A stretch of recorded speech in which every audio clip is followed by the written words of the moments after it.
So this is next group of games, 60 through 51, and you'll probably guess what you're going to see. More Euros, some familiar, and again, probably a few you might have forgotten about. So let's get right into it. Number 60 is an absolute classic, Power Grid. Players take on the role of energy tycoons, completing to power the most cities. Each round consists of an auction phase with players bidding on power plants with different kind of fuel capacities to power more cities and different fuel type requirements: coal, oil, garbage, nuclear, or even renewable. Next, players are purchasing from the resource market, and this will fluctuate during the round. Players earlier in turn get the first crack at the cheaper fuel, but turn orders depend on who is leading. The better you're doing, the later in turn order you go. But spending all of your money on power plants and fuel will do you no good unless you can expand your network, which of course costs more money. Finally, after all these phases and expenditures, you get to power cities by spending your fuel from your power plants to get more money for the next round. For me, the joy of Power Grid comes from the economic planning and watching what the other players are doing. It is vital in this game to be cognizant of what the other players are doing. You only ever want to be spending the minimum amount of money to reach each round. So figuring out what power plants you really want and how much you're willing to pay for it is critical. Getting wrapped up in a bidding war is hardly ever advantageous, but forcing someone to pay a little bit more because you know they need it is fun. The game does have very little randomness to it, and you can see the end coming. As soon as the player has connected a certain number of cities, that triggers the last round, but it comes down to who can power the most cities in that final round. So timing is absolutely key to this one, and rushing to build might mean you can't power everything that you've built. And that is my number 60 game. 59 on my list is from 2022 and is based on the life of Andrew Carnegie. And that game is, well, Carnegie. Players take on the role to manage employees, expanding your business, invest in real estate, and basically produce goods. All this is done through a very interesting action selection process. The game takes place over 20 rounds, and each round the active player will select one of the 4 actions: human resources, management, construction, or research and development. And all players take their actions simultaneously. Each round also includes an event: income, donation opportunity, or transport mission. And these are all tied to the region on the event track. And this is where the true elegance comes in and why I enjoy this game so much. The game is not only choosing what is best for you, but also trying to get those regional events to trigger when you want them to trigger. Taking an action that leads to your opponents getting the exact event that they need is never a good plan. One of the key gameplay mechanisms for me is I always have to be anticipating the future actions and making my board ready to take full advantage of it. Combining that with the fact that all players are doing this simultaneously means that although this is a fairly complex game, the downtime is kept to a minimum. Combine that with some really good tough decisions to be made for each action means that this one has a lot of avenues that I still want to explore. The actions themselves are not overly complicated, but it is the repercussions that make the decision so interesting, and why Carnegie is number 59 on my list. 58 is one that I'm glad is getting a reprint, and it also just had a re-implementation. That game is Santa Maria. The game does an excellent job of blending dice drafting, tile placement, and engine building into a satisfying strategic puzzle. Now each player has their own player board where they're going to be buying and placing tiles. You're also going to be drafting dice from a common pool. When you use a die, you'll activate that column that matches the number, from top to bottom. If you're using your personal dice, you're going to go from left to right. All buildings along that row or column will be activated, either producing something or maybe another action. But you must leave your die on the last building activated, and that building cannot be activated again this round. And you can do one-off activations by using coins. For me, the enjoyment comes from basically a couple of things. Each game there's going to be a different set of ongoing bonuses in the end of game scoring. Figuring out the right combination of these is always enjoyable. Combine that with dice drafting, and this is a tricky balance. You can spend your first turns drafting dice, but delaying that to maybe buy buildings to make your columns better when they're triggered is also a good option. But waiting too long to grab a die may mean that you have a die you can't use. But the real joy is the puzzle placing the buildings in such a way that when you activate them, which must be done in order, you pull off the perfect combo. It's just so satisfying. And like a lot of the elements in this game, it just seems to be the right balance of difficulty to pull off. So that is my number 58. 57 on my list is another Uwe Rosenberg game. This is all about being a Viking chieftain striving to build a prosperous community through exploration, trade, and conquest. And there's more worker placement spots so you can shake a stick at. This game is a feast for Odin. Now the main core gameplay of this is worker placement piece. And you have 60 different places to choose from.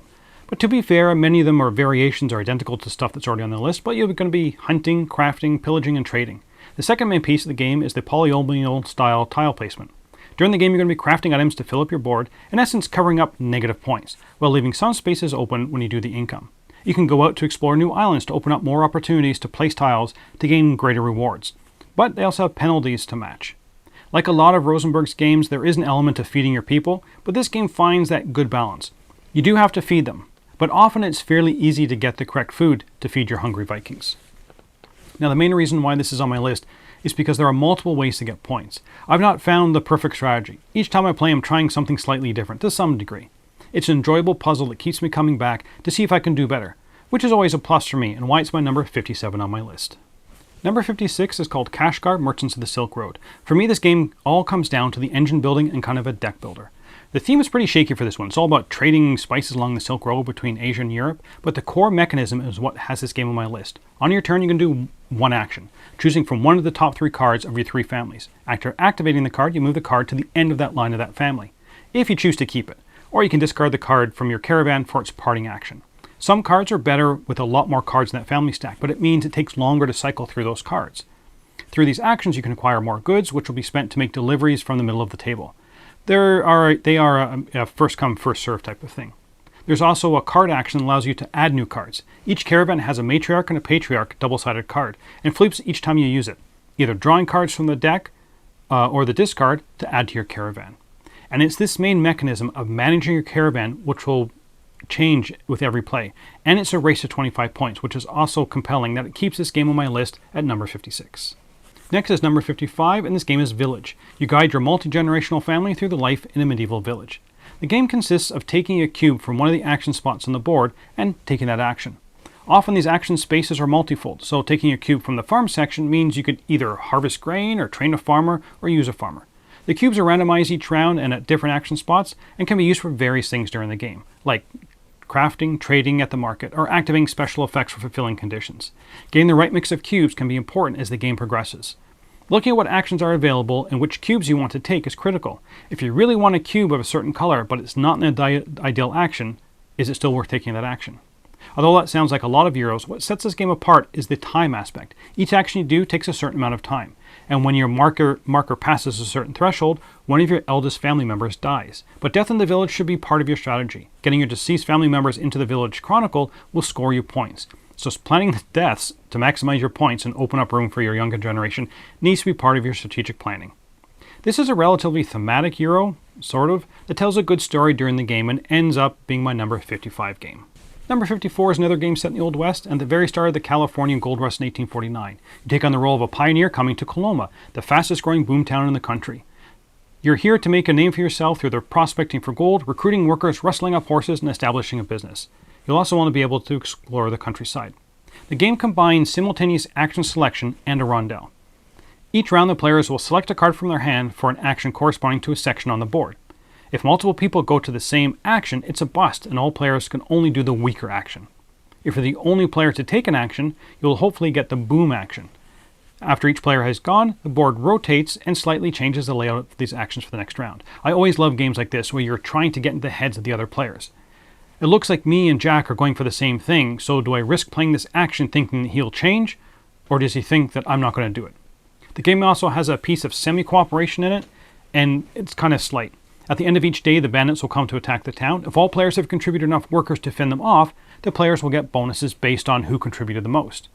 If the town is not defended enough, the rewards are reduced and some players may lose some of their workers, which can cost points at the end of the game. This is a game of second-guessing your opponents and getting into their heads to try and tease out whatever advantage you can, which I always absolutely enjoy doing and why this game is number 54 on my list. Now this might seem like a bit of deja vu, and it's just where things ended up on my list, but my number 53 is another game about the American Gold Rush. This game is Gold West. This time you take on the role of a budding prospector, building up your mining empire to mining surrounding areas for copper, silver, and gold. You'll also be collecting timber and stone to build more buildings into your mining operation. There will be some area scoring based on the hexes you occupy, along with a track to advance on and some resource investments and bonuses. All in all, a pretty standard Euro. What makes this one stand out for me is the Moncala aspect of the resources. When you get resources on a turn, you add them to your track. The further back you place them, the more they're worth, but they're not going to be available to use until later. On your turn, you're going to choose one slot of resources to activate and move those resources forward, one per slot until they reach the front. The resources that end up in the first slot are the ones you can use this turn for building, shipping, investing, or whatever else you need them for. This mechanism is the most interesting part of the game. Managing this track is critical. You can get points by putting resources later, but careful managing the resources so you always have a good supply to use on your turn is a fun puzzle of this game and why it's my number 52. Number 51 is not set during the Gold Rush, but is set on Earth, and that game is, well, Earth. This is another engine building game where players are cultivating the ecosystems by placing flora, terrain, and growth elements into their 4x4 tableau. Each turn, the active player will choose an action to do. They get to do the strong version of the action, and all other players will do a weaker version. This means that all players are playing on all turns, which makes this game a lot more engaging. I care what action you pick almost as much as what I pick. What makes this game even more engaging is no matter which player triggers the action, not only do all players get the action, all cards in their tableau that match that action are triggered in order. It means later on in the game, most players have a pretty neat engine going. There are multiple ways to score, from personal scoring cards, public scoring cards, to goal cards, which can be claimed by each player once. The earlier these goal cards are claimed, the more points they're going to be worth. There are also over 280 unique cards in this deck, and the joy of this one is seeing what cards you have to work with and coming up with a long-term strategy, but being agile enough that if you get cards that may be a better engine or scoring, you can pivot mid-game. Maybe even pivot several times during the game to figure out what's best for you. And that's why Earth is my number 51 game. And for the final game in this section and the last game in the bottom half of this top 100 list, that game is Coimbra. Players take on the role of Portuguese families in the Renaissance seeking prestige through politics, religion, and exploration.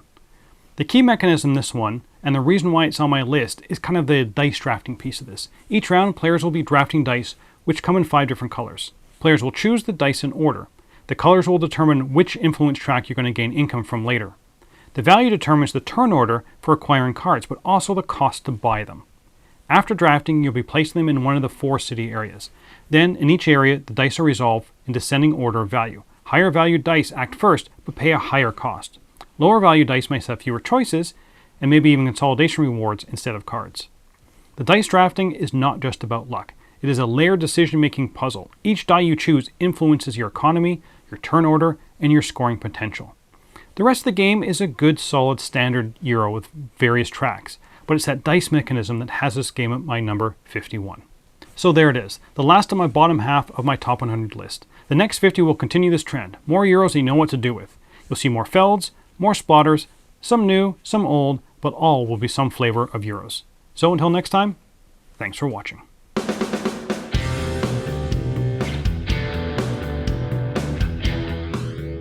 Hey folks, thanks for joining us for that video. If you haven't yet, like the video, subscribe to the channel, and hey, make sure you check out what's happening, where I'll cover an app on an iOS or a Switch device, and you can check it out along with me. Thanks very much. You've been watching The Dice Tower.